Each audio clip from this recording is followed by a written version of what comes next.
I'm gonna walk through really quick with you guys an in-service on our new device, the Echelon 3000. So there's definitely a couple differences, but there's also still some similarities.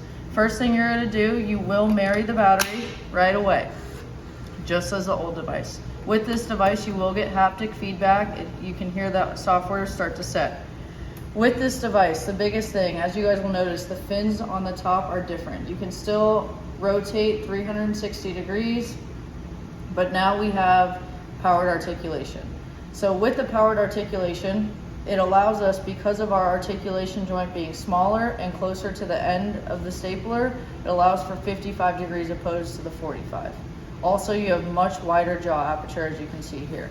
So when we go to articulate, before where you were having to pull back the fins and use an instrument or the body cavity, now we have the buttons.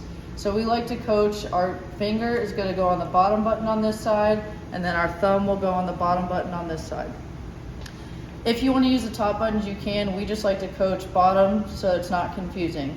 So if I want to articulate over to the right side, I'm going to use my finger on the bottom button. It's going to articulate 55 degrees. If I want to take it back to the home position, I'll click this home button now. Instead of releasing those fins, we click the home button and it lines it back up. If I want to articulate over to the left, I'll click with my thumb. It brings it over 55 degrees. You'll be able to tell. So if I try to articulate again and I click the bottom button, I'm gonna get 2 vibrations. You'll feel the haptic feedback. That lets you know, hey, I can't articulate anymore.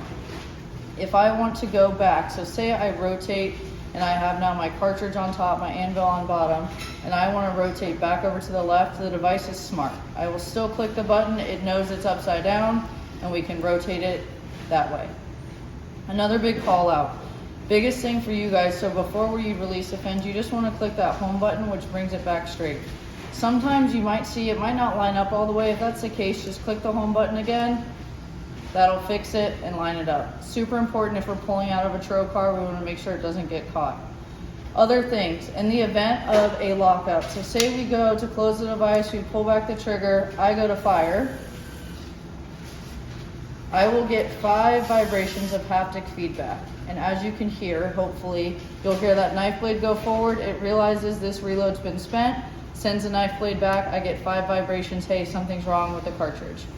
So if that does not work, we go to fire and it does not come home. We'll click that before where you had the knife reverse button. Now we have, or the switch, now we have a button. So that'll bring it back home. If that does not work, we will pop the battery out, put it back in. That should reset the software. In the event that neither of those things work, we'll go to manual override, which is where we'll pop the top off and you'll have to ratchet back and forth to manually return the knife blade home. And you'll see it come back through the little slot up top. Super important for you guys. It's a great device. One other thing I do want to point out. So down here with the reloads in essence are going to be exactly the same. Just make sure you're putting a 60 and a 60, 45 and 45. One thing we have noticed, because the articulation joint is a little bit smaller, you really want to make sure if the table's draped, if you're popping it out by pushing on the table, you hold that articulation joint, press, and it'll pop out. In the event, if you do not want to do it that way, all you have to do is place the device down, pop it forward with your thumb, and you can also take it out. Remember, you're still going to make sure you swish all the way up to the articulation joint to get any remaining staples, and that is my in-service on the 3000.